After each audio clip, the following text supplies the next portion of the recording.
Hello,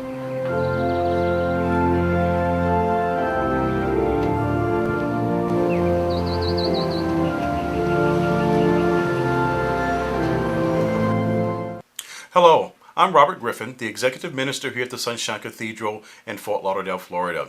I want to thank you for joining us for worship via the internet today. And if you are ever in the Fort Lauderdale area, let me personally invite you to stop by and worship with us on Sunday mornings at 9 and 10:30 a.m. We also invite you to join us on our Facebook group or follow us on Twitter. But for this moment, let's go inside and see what exciting worship opportunity lay in store for us.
Our first reading is from the wisdom of Desmond Tutu.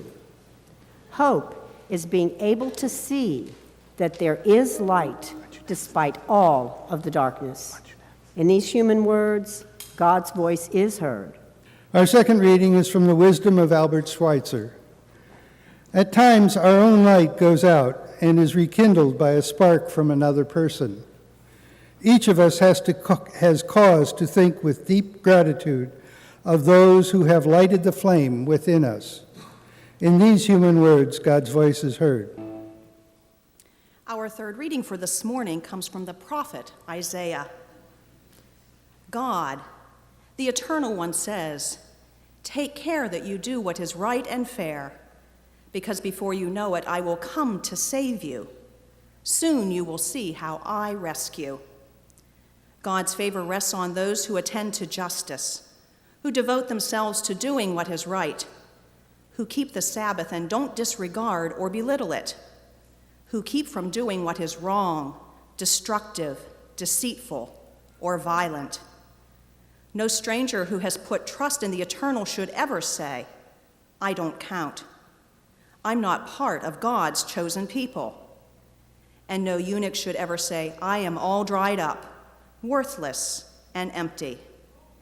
For this is what the Eternal One has to say: "The eunuchs who keep my Sabbath, make good choices, and follow the terms of my covenant will blossom with my blessing. I will give them within my house an enduring memorial and a name better than if they had sons and daughters, a name that will never be forgotten and will continue to inspire and encourage forever." And of those strangers who are not among the chosen people Israel, yet have bound themselves to the Eternal One, attend to God and love all that God is and does. If they serve God, keep the Sabbath, make good choices, and cling to the terms of the covenant, I will bring them into my holy mountain and give them a joyful welcome within my house of prayer. Their burnt offerings and sacrifices will find acceptance on my altar, because my house will be called a house of prayer for all peoples. And the one who brings the exiles of Israel together, God, the Eternal One, declares, I am not done yet. I will still gather more to this community. In these human words, God's voice is heard. It is so wonderful to be back home again. I've been in Los Angeles for the past 7 months, and that's going to come to an end. I'll be so glad to be back here permanently on March 12th. So you'll see me every Sunday, again, sitting way in the back. I like to sit in the back because I can watch everything that happens. It's a preacher thing. You know, in metropolitan community churches, every 3 years we gather from all over the world for our general conference, and that's going to happen in just several months as we gather in beautiful Victoria, British Columbia. And it is one of the greatest times in the life of our church. And I remember our last general conference was in Chicago a few years ago, and 1,500 people gathered in that conference from all over the world, and again, every day we heard wonderful stories of personal transformation.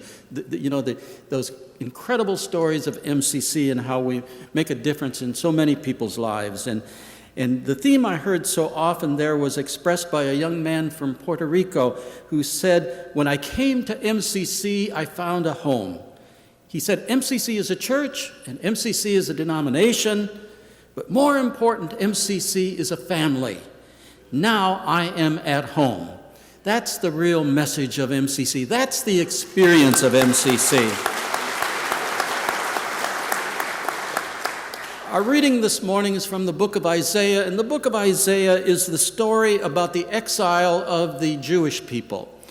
The defeat and the separation and the loneliness of their Babylonian captivity is about to end. Israel will come from a place of isolation to a place of restoration. Something new and wonderful is about to happen. A new day is dawning. A new exodus is coming, an exodus from exile.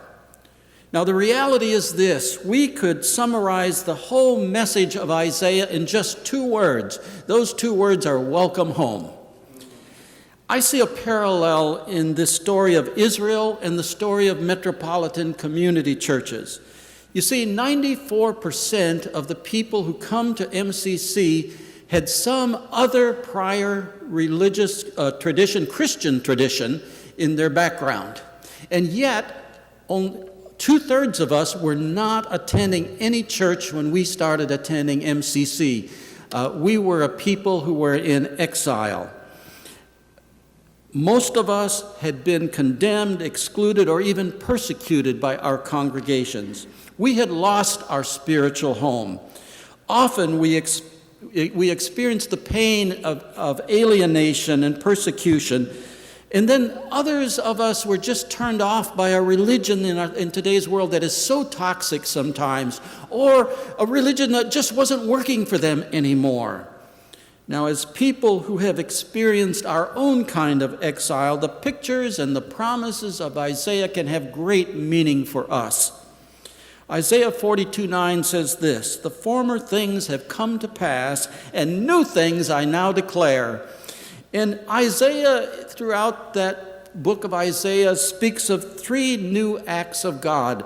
First of all, God is doing a new thing. Secondly, God is gathering a new people. And third, God is giving a new song. Let's look at those today.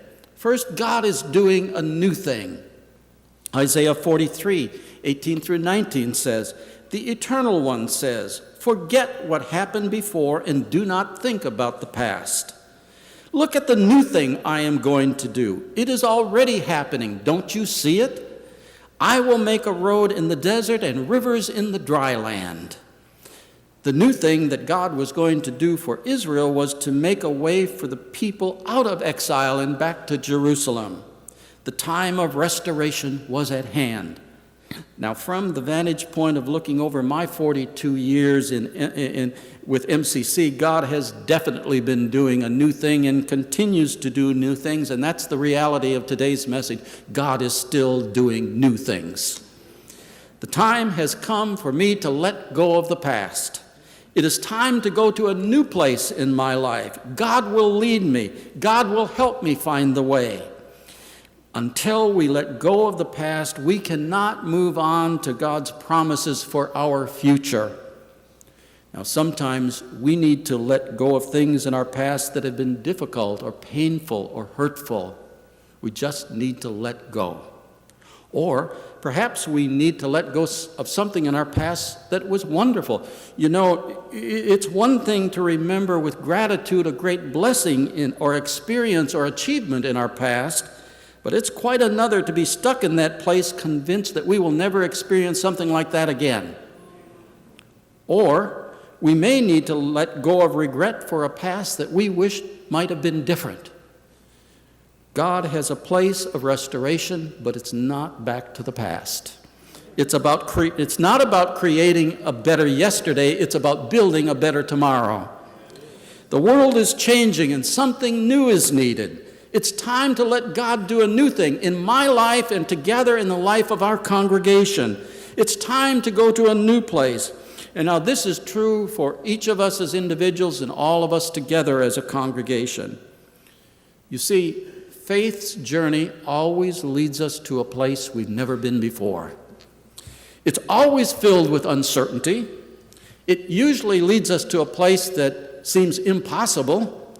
It's often obstructed by the fear of failure, and at times it's just another walk to our next miracle. What in the world would ever make me want to take that first step? Well, for me, there's only one answer. I know who I'm going to be traveling with. You see, Jesus gave a promise that God's Spirit would always be with me. I would never be alone.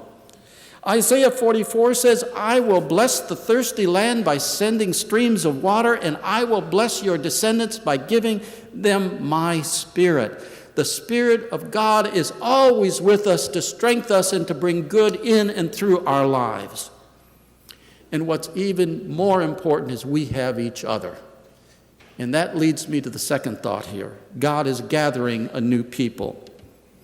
Now, God has always been gathering people together. In our reading today from the Hebrew Scriptures, the prophet Isaiah proclaims an inclusive promise of God, who gathers the outcasts of Israel and says, I will gather others to them beside those already gathered. And God says that this diverse gathering will be joyful in my house of prayer, for my house of prayer shall be called a house of prayer for all peoples. It is that great inclusive promise of God that we have found so powerful and true in MCC. In those early years of MCC, we had a profound sense that it was God that gathered us together. So many of our number had been rejected or condemned or persecuted by our churches. But in MCC, we were together. We were loved by God, and we could love ourselves, and we could love each other. And we were filled with incredible joy. I came into MCC in 1974 in Des Moines, Iowa.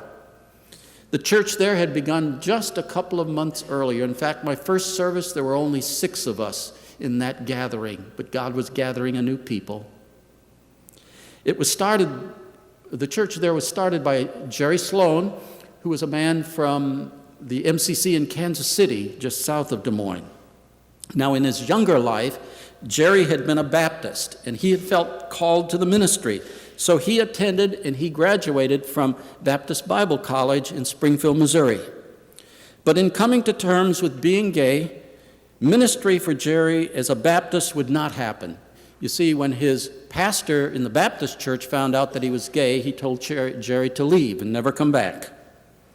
And so Jerry Sloan was an outcast. Jerry Sloan was in exile, and it was that way for 10 years until Jerry Sloan found MCC in Kansas City. And for Jerry, everything in his life changed then. It was a resurrection. It was a new life. He had returned from exile. Jerry Sloan was home again. And so when Jerry Sloan came to Des Moines to start MCC, the first thing he did was he went to the religion editor at the Des Moines Register, the local newspaper, and told her that he was starting MCC, a church for gay and lesbian people in Des Moines. A church for gay and lesbian people, 1974 in Des Moines, that was news. And so, now, The article about MCC included Jerry's education at Baptist Bible College. Well, the Baptists were not amused. And the officials of the school wrote Jerry Sloan a letter and demanded that he send back his diploma. And the final sentence, the last sentence of that letter said, "I pray that you will repent of this evil, or that God will remove you from the face of the earth."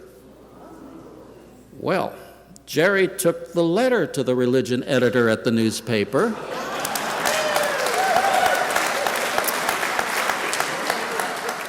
Now the story made Associated Press and went national. So Jerry decided to return to Kansas City and find 15 people. He got 15 people from the MCC in Kansas City. They drove south to Springfield, and Jerry went to the television stations and told them that he was staging a demonstration in front of the Baptist Bible College just to let them know that he had no intention of returning the diploma. Jerry later learned from some of his Baptist friends that the college leaders were horrified and the school went into near total lockdown. Well, from Des Moines, Jerry went to Wichita, where he founded our MCC that still exists there today. And then he went to become the pastor of Agape MCC in Fort Worth, part of the Dallas-Fort Worth Metroplex. And during that time in Dallas-Fort Worth, there was a very popular television evangelist by the name of James Robinson, and he was being touted as the next Billy Graham at the time. And he had a very popular national television telecast with millions of viewers, and his flagship station where he taped the telecast was a major affiliate station in Dallas.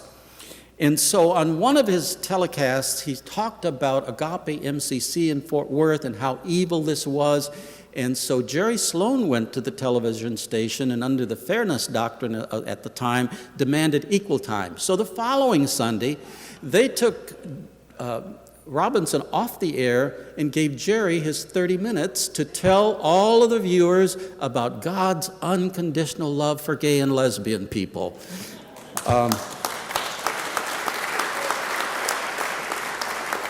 Jerry moved from Fort Worth to Sacramento, California, where he co-founded the Gay and Lesbian Center of Sacramento. And this is where the story really gets interesting.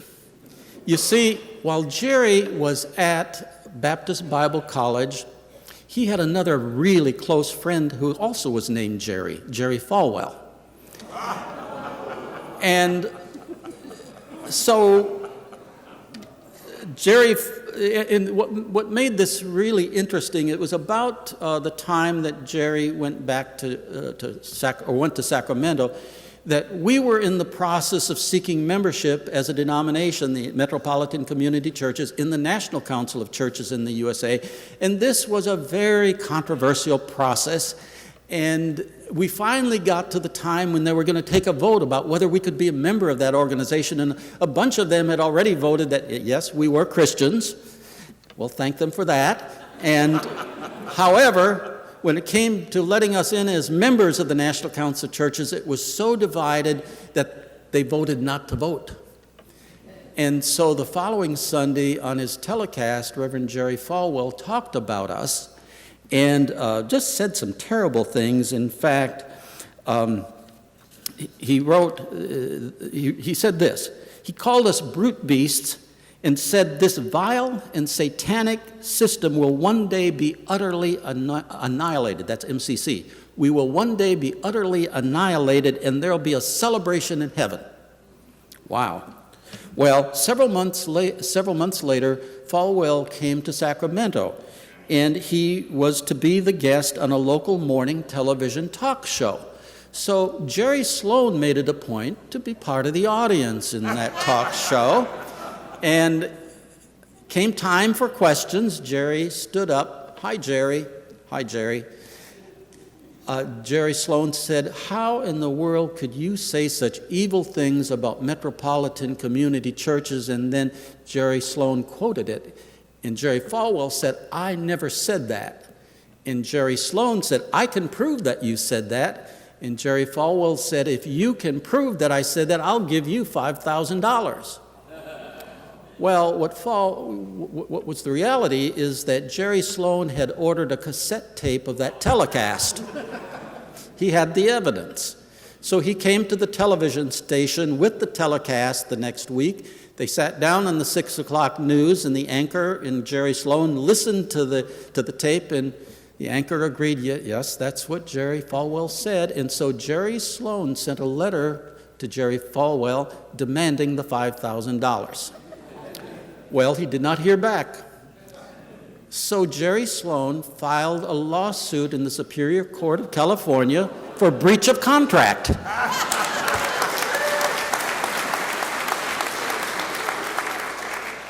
Guess what? Jerry Sloan won the lawsuit. And so the judge even added some damages, so now it was up to $8,000, and Jerry Sloan then receives a check in the mail for over $8,000 from the moral majority.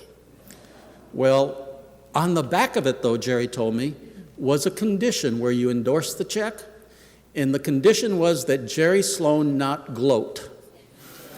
Well, Jerry Sloan called a press conference to explain that he was not gloating, but he wanted people to know what was going to happen with that $8,000, and what was going to happen with that $8,000 is that the moral majority was buying new furniture and equipment for the Sacramento Gay and Lesbian Center.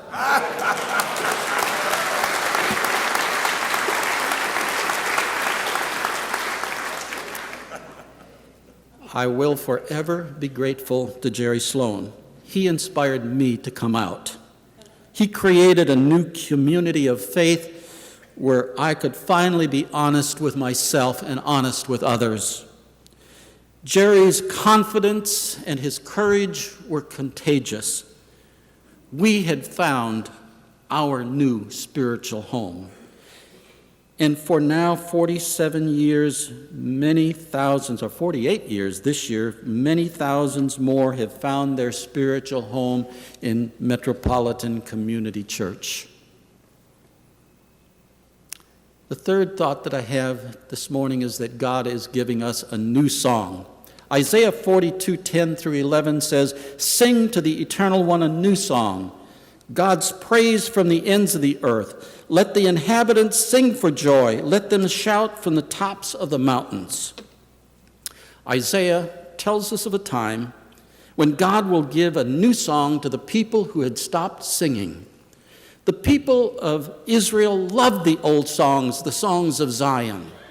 But in the midst of their isolation and in the midst of their oppression, they weren't singing anymore.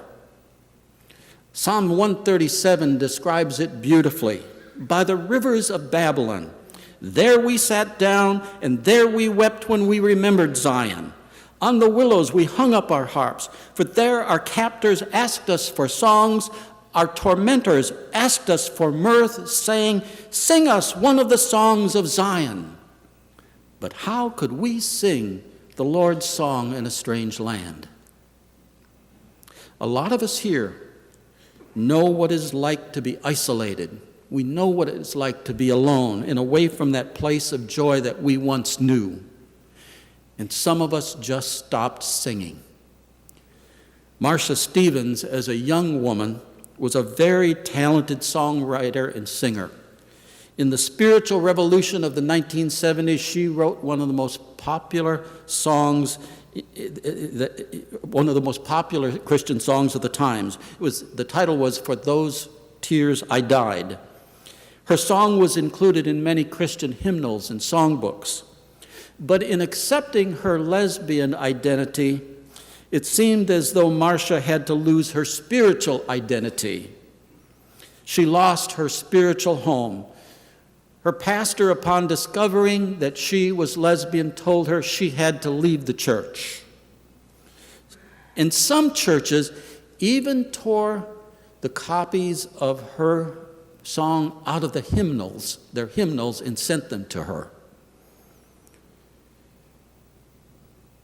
Marcia Stevens was in exile, so she just stopped singing and Marcia Stevens, for several years, stopped writing songs.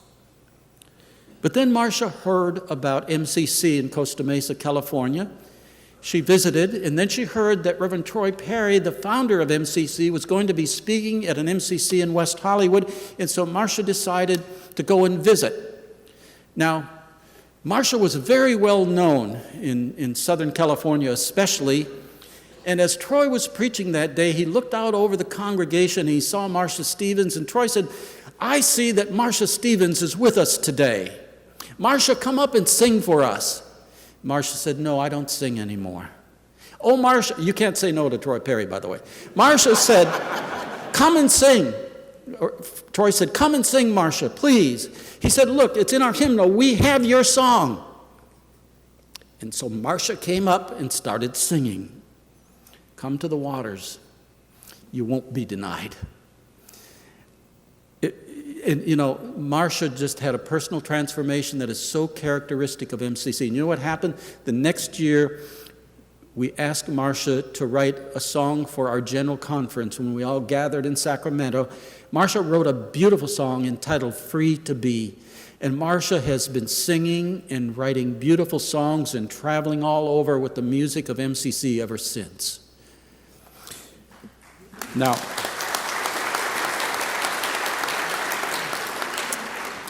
there are two kinds of songs, old songs and new songs. Both are very valuable.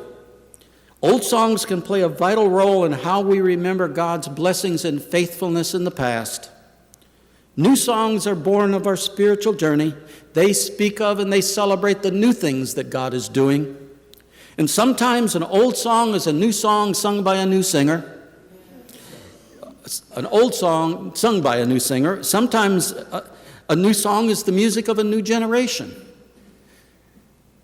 But over the years in MCC, some of our most powerful moments have been those times when people who have been separated and isolated from their church return and experience God's love and acceptance. And so often the thing that makes it feel like home is a song from that person's spiritual past. All of the chorus of heaven joins in. I have that happen to me from time to time in MCC. Just last week it happened at MCC Los Angeles. And they chose a song that they thought was one of my favorites from the past, and it was a beautiful song. And I sat there and I was crying. The tears came forward. I just punched all my old buttons, all my old Pentecostal buttons. And there I am having to get up and preach, and now I'm blowing my nose and trying to find a handkerchief. And there was one woman sitting down in the service. She's always down in the front. All I know about her is she's very loud and she cannot hold a tune, but she still makes a joyful noise. And there she was, and she blurts out, screaming at me, "Are you crying?" And I said, "Yes, I am." And let me tell you something. We Pentecostals cry a lot. And when we cry, we're usually doing one of two things. We're usually either rejoicing or repenting. And today I'm rejoicing.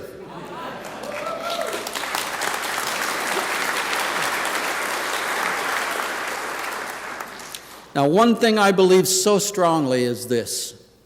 When we sing for joy, God is celebrating with us and all of heaven joins in. And so, I believe that God's promise to Israel in Isaiah is God's promise to us. It's in Isaiah 42. And this is God's promise to Sunshine Cathedral this day. "I chose you to bring justice, and I am here at your side. I selected you and sent you to bring light and my promise of hope to the nations." Welcome home.